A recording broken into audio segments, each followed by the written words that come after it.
Mr. President, ladies and gentlemen, I believe that we experienced during the visit of President Clinton in the region a real move towards peace.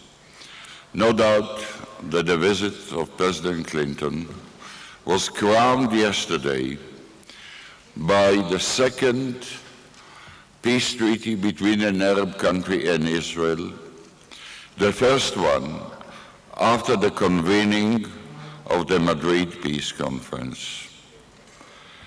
We look, from Israel's point of view, to President Clinton as a friend of Israel and a president that works very hard to bring about what we dreamt for, aspired to achieve comprehensive peace.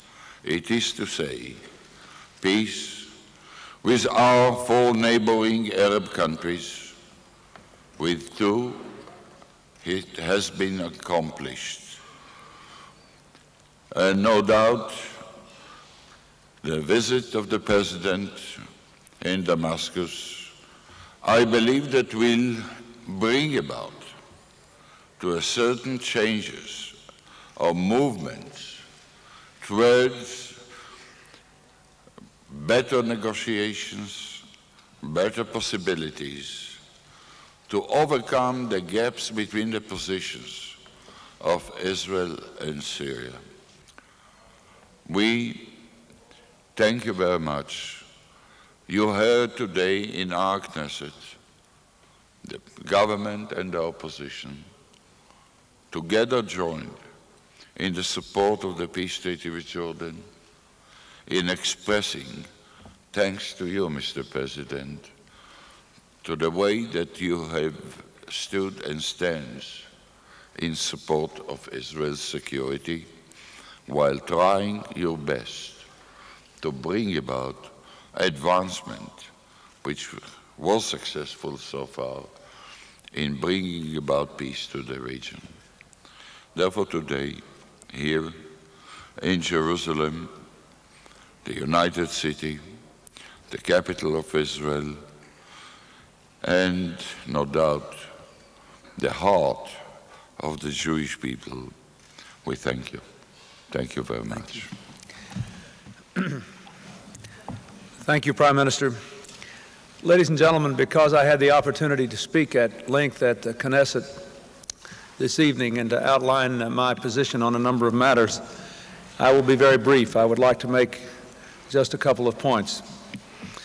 First of all, at my first meeting with Prime Minister Rabin, shortly after I became president, he told me he was prepared to take risks for peace.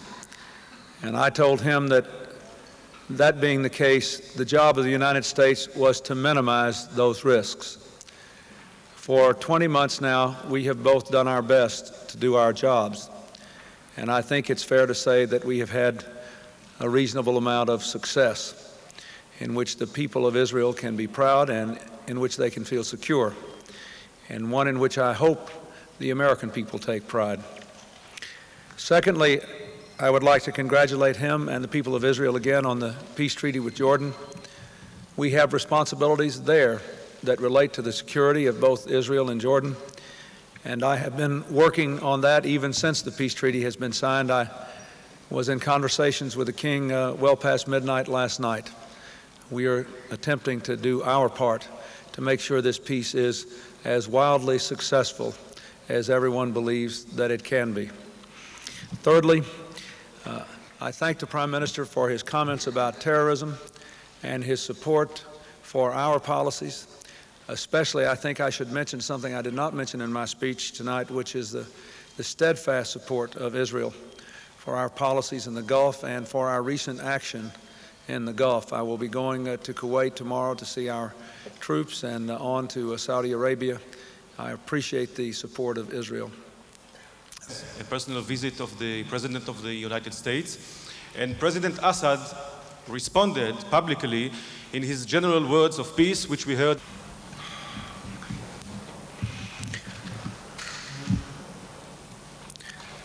Well, this has been my first opportunity to see firsthand the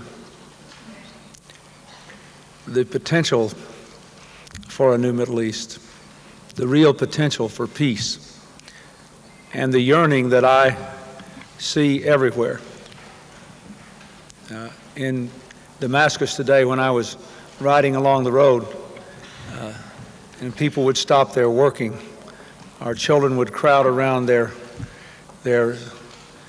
buildings, their play yards, and wave a greeting. They did it because they see the United States as the instrument of peace to bring these two nations together, or at least to make it possible for them to come together. These are all things you know, but until you see it, it's a very different thing indeed. I also come away from this trip profoundly grateful to the leaders of Israel and Jordan for setting an example that I think will give confidence and conscience to the efforts that others will make now to resolve the problems in the Middle East. I also came away, frankly, with a much clearer idea of what things the United States can do, and indeed what we must try to do to help make peace successful from a security point of view and from an economic point of view. So all these things I leave with. But the most important thing is the deep yearning for this to work. I saw it in the energy in the Knesset tonight. We saw it in the energy and the passion in the Jordanian parliament last night. And I've seen it on the streets of every place I have been in the eyes of the people. So I think we are on the right historic mission, and we need to redouble our efforts until we finish. May I add, Mr. President, you are in the last 15 years, the President of the United States that helped and attended signing of a peace treaty between an Arab country and Israel. Mr. President, Mr. Prime Minister, ladies and gentlemen, thank you very much. Good night. Toda rabba ve'layla tov.